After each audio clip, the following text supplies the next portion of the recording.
ನೋಡಿ, ಹಲವಾರು ಬಿಲ್ಗಳು ಮಾನ್ಯ ರಾಜ್ಯಪಾಲರು ಇಟ್ಕೊಂಡಿದ್ದಾರೆ, ಇನ್ನು ಕೆಲವರು ವಾಪಸ್ ಕಳಿಸಿದ್ದಾರೆ. ಅಂಥದ್ದು ಏನಾದರೂ ಅವರಿಗೆ ಕ್ಲಾರಿಫಿಕೇಷನ್ಸ್ ಬೇಕಿದ್ದರೆ ಸರ್ಕಾರ ಕೊಡುತ್ತೆ. ಆದರೆ ರಾಜಕೀಯ ದುರುದ್ದೇಶದಿಂದ ನೀವು ವಾಪಸ್ ಮಾಡೋದು, ಕ್ಲಾರಿಫಿಕೇಷನ್ ಕೊಡೋದು, ಇಟ್ಕೊಳೋದು, ರಾಷ್ಟ್ರಪತಿಗೆ ಕಳಿಸೋದು ಸರಿಯಲ್ಲ. ಯಾಕಂದರೆ ಒಂದು ಯಾವುದು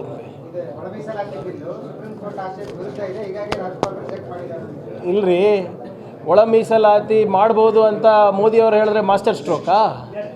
ಸುಪ್ರೀಂ ಕೋರ್ಟ್ ಅವ್ರ ಆದೇಶ ತಾನೇ ಪಾಲನೆ ಮಾಡಿರೋದು ನಾವು. ಸುಪ್ರೀಂ ಕೋರ್ಟ್ ಅವ್ರು ಏನು ಹೇಳಿರೋದು, ಒಳ ಮೀಸಲಾತಿ ಏನಿದೆ ಸಬ್ಜೆಕ್ಟು ಅದು ಕೇಂದ್ರದಲ್ಲ, ರಾಜ್ಯ ಅವರೇ ಮಾಡ್ಕೋಬೋದು. ಅದರ ಆಧಾರದ ಮೇಲೆ ನಾವು ಮಾಡಿದ್ದೀವಿ. ಹಿಂದೆ ಏನೋ ಮಾಡ್ಬೋದಾಗಿತ್ತು ನಾವು, ಆದರೆ ಏನೋ ಅದು ಸೆಂಟ್ರಲ್ ಸಬ್ಜೆಕ್ಟ್ ಇದೆ ಅಂತ ಮಾಡೋಕ್ಕಾಗಿರಲಿಲ್ಲ. ಮತ್ತು ಈ ಎಲ್ಲ ಬಿ ಜೆ ಪಿ ನಾಯಕರು ಕೌನ್ಸಿಲ್ನಲ್ಲಿ ಮತ್ತು ಅಸೆಂಬ್ಲಿನಲ್ಲಿ ಭಾಳ ಚೆನ್ನಾಗಿದೆ, ದೊಡ್ಡ ದೊಡ್ಡಾಗಿ ಹಿಂಗೆ ಆಗಬೇಕಾಗಿತ್ತು ಅಂತ ಹೇಳಿದ್ರು, ಯಾರೂ ವಿರೋಧ ಮಾಡಿಲ್ಲ. ಯಾಕೆ ಇದು ಬಿಲ್ಲು ಬಂದಾಗ, ಚರ್ಚೆಗೆ ಬಂದಾಗ ಯಾಕೆ ಯಾರು ವಿರೋಧ ಮಾಡಿಲ್ಲ? ಇಂಟರ್ನಲ್ ರಿಸರ್ವೇಷನ್ ಆಗಬಾರ್ದು ಅಂತ. ಮತ್ತು ಇವ್ರು ಯಾಕೆ ಮಾಧುಸ್ವಾಮಿ ಸಮಿತಿ ಕೂಡಿಸಿದ್ರು ಹೇಳ್ಬೇಕಲ್ಲ.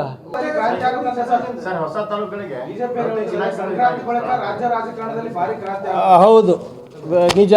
ಬಿ ಜೆ ಪಿ ರಾಜ್ಯಾಧ್ಯಕ್ಷರು ಮತ್ತು ಆಪೋಸಿಷನ್ ಲೀಡರ್ ಇರಲ್ಲ ಅಂತ.